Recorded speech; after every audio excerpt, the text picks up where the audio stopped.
ഞാൻ ഈ പറഞ്ഞുതരാം. രാവിലെ മുതൽ എല്ലാ ചോദ്യം കൊണ്ട് ചോദിക്കുന്നത്, രാവിലെ മുതൽ 5 മണിക്കാണ് ഈ വിവരം അറിയുന്നത്. 5 മണി തൊട്ട് റവന്യൂ മിനിസ്റ്ററെ ബന്ധപ്പെട്ടു, ചീഫ് സെക്രട്ടറിയെ ബന്ധപ്പെട്ടു, ജില്ലയിലെ ചാർജുള്ള മന്ത്രിമാരെ ബന്ധപ്പെട്ടു, എല്ലാ കളക്ടർമാരെയും ബന്ധപ്പെട്ടു, എല്ലാ മന്ത്രിമാരും സ്പോട്ടിലെത്തി, എല്ലാ MLA മാരെയും ബന്ധപ്പെട്ടു, എല്ലാ കളക്ടർമാരെയും ബന്ധപ്പെട്ടു. നമ്മൾ അങ്ങോട്ട് വരേണ്ട ആവശ്യമുണ്ടോ എന്ന് അവരോട് ചോദിച്ചു. വരേണ്ട ആവശ്യമില്ല എന്ന് പറഞ്ഞു. നമ്മൾ എടുത്ത പ്രോഗ്രാമിന് പോയി. ഞാൻ ഭക്ഷണം കഴിച്ചു പോയി അന്ന് 3 മണിയായപ്പോൾ. എനിക്കറിയില്ലായിരുന്നു, എനിക്കറിയില്ലായിരുന്നു 2018-ലും 19-ലും ദുരന്തം ഉണ്ടായിരുന്നപ്പോൾ അന്നത്തെ മുഖ്യമന്ത്രി നിരാഹാരമാണ് ഇരുന്നതെന്ന് എനിക്ക് അറിയില്ലായിരുന്നു. ഞാനൊന്ന് ഭക്ഷണം കഴിച്ചു പോയി. നിങ്ങൾ എത്ര അപവാദ പ്രചരണമാണ് നടക്കുന്നത്. ഞാൻ 3 മണിക്കാണ് ഞാൻ മലപ്പുറത്ത് എത്തുന്നത്, പൊന്നാനിയിലെത്തുന്നത്, സി ഹരിദാസ് സാറിന്റെ വീട്ടിൽ. ഞാൻ അപ്പുറത്തെ വീട്ടിൽ എനിക്ക് ഭക്ഷണം അറേഞ്ച് ചെയ്തിട്ടുണ്ടായിരുന്നു, എൻ്റെ ഒരു ഫ്രണ്ടിന്റെ വീട്ടിൽ. ഞാൻ ഭക്ഷണം കഴിക്കാൻ പാടില്ലേ? 3 മണിക്കാണ് ഞാൻ ഭക്ഷണം കഴിക്കുന്നത്. എന്ത് തെറ്റാണ്, എന്തൊരു അപവാദ പ്രചരണം, എന്തൊരു ഹീനമായ അപവാദ പ്രചരണമാണ് നടക്കുന്നത്. ഭക്ഷണം കഴിച്ചെന്ന് അല്ലല്ല വെയിറ്റ്, പിന്നെന്താ ഞങ്ങൾ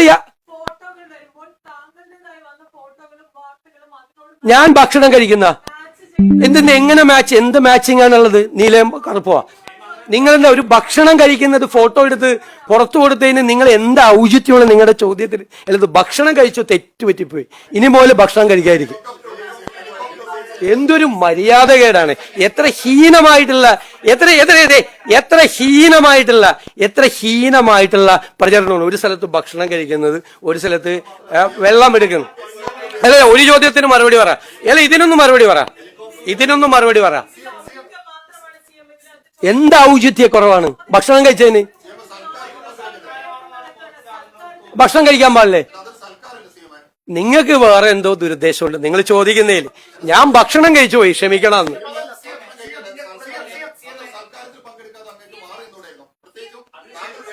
ഞാൻ സൽക്കാരത്തിലല്ല പോയത്, എനിക്ക് ഭക്ഷണം കഴിക്കാനാ പോയത്.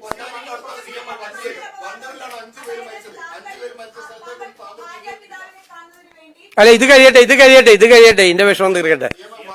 അതായത് നിങ്ങളൊരു കാര്യം ആലോചിക്കണം. അല്ല, എല്ലാവരും ചോദിച്ചു. ഞാൻ ഗുരുതരമായ ഒരു തെറ്റ് ചെയ്തു. അന്ന് വെള്ളപ്പൊക്കം ഉണ്ടായ ദിവസം ഞാൻ ഭക്ഷണം കഴിച്ചു 3 മണിക്ക് ഭക്ഷണം കഴിച്ചു. അതാണ് ഞാൻ സംസാരിക്കുന്നതിന്റെ ഇടയിൽ പറയരുത്. ഞാൻ സംസാരിക്കുന്നതിന്റെ ഇടയിൽ ബഹളം ഉണ്ടാക്കരുത്. 3 മണിക്ക് ഞാൻ ഭക്ഷണം, കേരളത്തിലെ ജനങ്ങളെ വിലയിരുത്തട്ടെ. പിന്നെ നിങ്ങൾക്കറിയാലോ, മലബാറിൽ ഒരു കാപ്പി കുടിക്കാൻ പോയാലുള്ള സ്ഥിതി. മലബാറിലെ ഏതെങ്കിലും വീട്ടിലൊരു കാപ്പി കുടി, അവര് ഈ വെള്ളപ്പൊക്കം എന്ന് പറഞ്ഞിട്ടല്ല, ഞാനൊന്ന് വരുമെന്ന് പറഞ്ഞു, ഞാനൊന്ന് ഹരിദാസേട്ടന്റെ വീട്ടിൽ പോകുമെന്ന് പറഞ്ഞു. അപ്പൊ അടുത്ത വീട്ടിൽ ഭക്ഷണം കഴിക്കണമെന്ന് പറഞ്ഞു. ആ വീട്ടുകാർ മുഴുവൻ ഭക്ഷണം കഴിക്കാതെ 3 മണി വരെ എന്നെ കാത്തിരിക്കുക. ഞാൻ 3 മണിക്കാണ് എത്തിയത്. ഇതിന്റെ താമസവും കാര്യങ്ങളും ഓൺ ദ വേയിൽ മുഴുവൻ എല്ലാവരുമായിട്ട് ബന്ധപ്പെട്ടുകൊണ്ട് കംപ്ലീറ്റ് ഇരിക്കുകയാണ്. പിന്നീട് മലബാറിലായിരിക്കും പ്രശ്നം എന്ന് പറഞ്ഞു. മലബാറിലെ കളക്ടർമാരെ മുഴുവൻ എല്ലാ ഉദ്യോഗസ്ഥന്മാരെ ബന്ധപ്പെട്ടുകൊണ്ടിരിക്കും. നിങ്ങൾക്കൊന്നും പറയാനില്ലാത്തത് കൊണ്ട് നിങ്ങൾ ഈ മുഖ്യമന്ത്രിക്ക് ഭക്ഷണം കഴിക്കാൻ പാടില്ല എന്ന് എനിക്ക് ഇപ്പോഴാണ് മനസ്സിലായത്. അത് കഴിഞ്ഞല്ല, മറ്റത് കഴിഞ്ഞല്ല. നിങ്ങൾ ആദ്യം അല്ലല്ല നിക്ക് നിങ്ങളൊന്ന് അങ്ങ് ദേശാഭിമാനി എന്ന് വന്നിട്ട് ആദ്യം മുതൽ അവസാനം വരെ ഇങ്ങനെ ചോദിച്ചുകൊണ്ടിരിക്കല്ലേ. ഇനിയില്ല, അങ്ങേക്ക് മറുപടിയില്ല, വേറെ ആരെങ്കിലും ചോദിക്കും. ആരെ? പ്രതിപക്ഷ നേതാവ് അത് പറയുമല്ലോ. പ്രതിപക്ഷ എന്ത് അനാസ്ഥയാണ് ഉണ്ടായിരിക്കുന്നത്. എവിടെയെങ്കിലും ഏതെങ്കിലും ഒരു ക്യാമ്പിലോ ഒരു റെസ്ക്യൂ ഓപ്പറേഷനിലോ എവിടെയെങ്കിലും എന്ത് വീഴ്ച ഉണ്ടായിട്ടുണ്ടോ?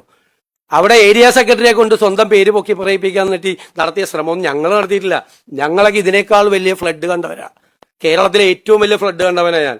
75,000 പേരെ ക്യാമ്പിൽ എൻ്റെ നിയോജകമണ്ഡലത്തിലും അത്രയും പേരെ നിയോജകമണ്ഡലത്തിന് പുറത്തും ക്യാമ്പിൽ താമസിപ്പിച്ച ആളാ.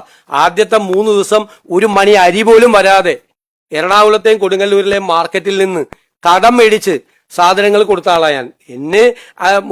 അദ്ദേഹം അന്ന് വന്നിട്ട് എന്താ പറഞ്ഞത്? ഇനി ഒരു കാര്യം, പ്രതിപക്ഷ നേതാവിന്റെ അന്നത്തെ പത്രസമ്മേളനത്തിൽ എന്തൊക്കെയായിരുന്നു? ഇതല്ലല്ലോ. PM ശ്രീ, പുനർജനി, വേറെ കാര്യമൊക്കെയല്ലേ അദ്ദേഹം പറഞ്ഞത്. ഏത് ഈ ഓപ്പറേഷൻ നടക്കുന്ന സമയത്ത് ഞാൻ ഭക്ഷണം കഴിച്ചെന്നാണ് എന്റെ തെറ്റ്. അദ്ദേഹം ഇവിടെ വന്നിരുന്ന് പത്രസമ്മേളനത്തിൽ വന്നിരുന്ന് രാഷ്ട്രീയ ആരോപണങ്ങൾ ഉന്നയിക്കുകയായിരുന്നു അന്നത്തെ ദിവസം. അന്ന് നിങ്ങളാരും ഇത് ചോദിച്ചില്ല. ഈ വെള്ളപ്പൊക്കം നടക്കുമ്പോഴാണോ നിങ്ങൾ രാഷ്ട്രീയ ആരോപണങ്ങൾ ഉന്നയിക്കുന്നതെന്ന് പിണറായി വിജയനോട് നിങ്ങളാരും ചോദിച്ചില്ല. രാഷ്ട്രീയ ആരോപണങ്ങൾ ഉന്നയിക്കുകയായിരുന്നു അന്ന്. PMCയെ പറ്റിയും പുനർജനി പദ്ധതിയെ പറ്റിയുള്ള രാഷ്ട്രീയ ആരോപണങ്ങൾ. ഈ റെസ്ക്യൂ ഓപ്പറേഷൻ ഞാൻ ഭക്ഷണം കഴിച്ചു. എന്റെ തെറ്റ്. അദ്ദേഹം രാഷ്ട്രീയ ആരോപണങ്ങൾ ഉന്നയിക്കുകയായിരുന്നു.